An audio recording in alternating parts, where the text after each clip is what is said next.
Connaissez-vous les secrets du célèbre vin jaune qu'on surnomme l'or du Jura? Il est considéré comme l'un des plus grands vins au monde. Sec et vif, vous verrez que son mode de production est absolument hors norme.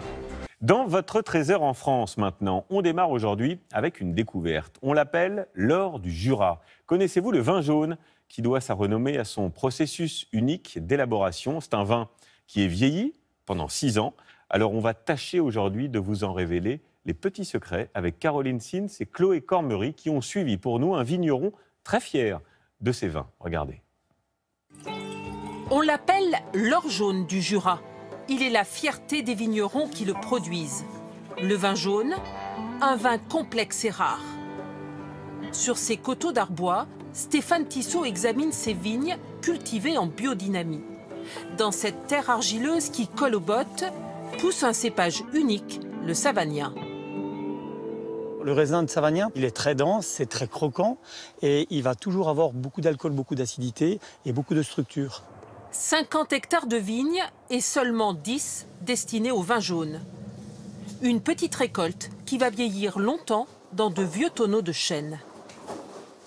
Donc là, normalement, on ne le touche pas pendant 6 ans si tout va bien. Pour faire du vin jaune, il faut beaucoup de patience. Dans la cave, le vin vieillit lentement pendant 6 ans, sans aucune intervention du vigneron. Stéphane Tissot vient régulièrement sentir son vin. Alors là, donc, je contrôle un petit peu les arômes du vin jaune. Je regarde surtout également le voile, c'est-à-dire cette petite pellicule de levure qui le protège, qui lui permet de pouvoir vieillir pendant plusieurs années comme ça, sans s'altérer en tonneau.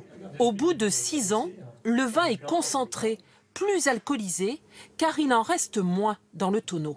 Et à la fin, donc, on a à peu près le tiers du vin qui s'évapore. C'est ce qu'on appelle la part des anges. Et c'est quoi la part des anges? La part des anges, c'est ce qui s'évapore et c'est ce qui va dans l'atmosphère de la cave, qui peut aller plus loin. C'est pour ça qu'on appelle ça la part des anges. Une fois mis en bouteille, le vin jaune vieillit encore dans sa cave. Stéphane Tissot aime contempler la couleur mordorée de ce vin si particulier. Ici, un cru de 1986. Mais ce vin peut se garder bien plus longtemps encore. 1774, c'est le plus vieux vin jaune connu aujourd'hui. Et ça se déguste encore. Il s'en est dégusté une bouteille il y a une vingtaine d'années. Et c'est vraiment très intéressant.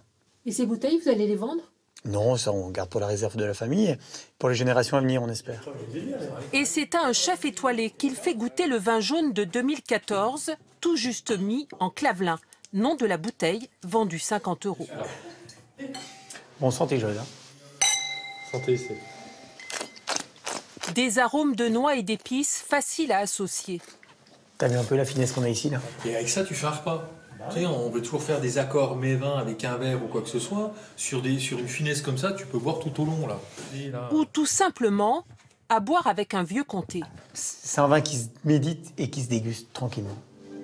Un vin puissant dont le goût unique ne peut s'oublier.